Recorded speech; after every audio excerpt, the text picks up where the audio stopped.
YouTube channel. So ngayon po is ituturo ko po sa inyo kung paano po gawin ang do re mi. Ganito lang po siya kadali. The first is 3rd fret, G. Second is 5th fret on A, then B. Tapos pagkatapos ng B, C. Tapos pagkatapos ng C, dito naman sa D. Tapos F sharp, then G sharp, yung nasa baba. Tapos pagkatapos ng G sharp is A. Ito. Ganito lang. Tapos paulit-ulitin nyo lang po yan. Tulad ng ganito. Hanggang pabalik po siya pataas. Ganito po, pataas. Pabalik. Balik po. Ito. Gayahin nyo po. Do, re, mi, fa, sol, la, ti, do. Do, de, la, so, fa, mi, re, do. Ganun lang po guys kadali. Mabilis lang po naman po siyang matutunan kasi lang po siya. Parang basic lang po siya na scaling.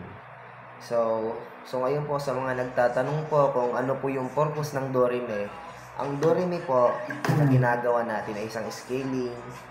Then maganda po tong gawin kasi dagdag kaalaman na din po. Then mas maganda po siya kasi mas magiging maganda po ng approach yung kamay natin sa paggigitara natin. Ito. Parang mas nasasanay po yung kamay natin. Di nakakapa natin yung mga fret ng mga fretboard dito sa gitara natin. Ganito lang po. Then, ulitin lang natin. Ganito.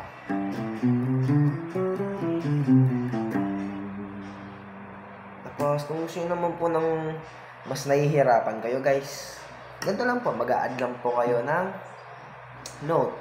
Tataasan nyo lang po ng note. Ganito. So, tapos, add lang po kayo. And, lilipat lang po kayo dito. Lilipat nyo lang dito.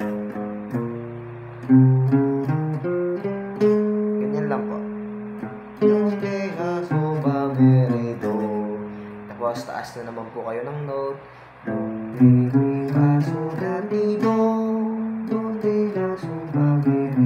Ganun lang po. Hanggang dito po. Hanggang dito.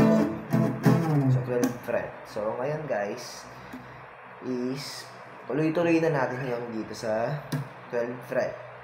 Okay? Sabayan nyo ako guys.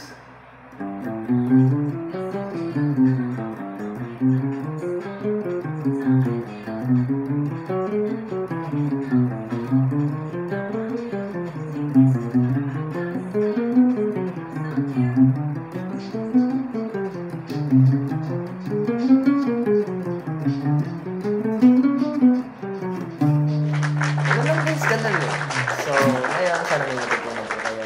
And God bless po. Bye-bye. Thank you.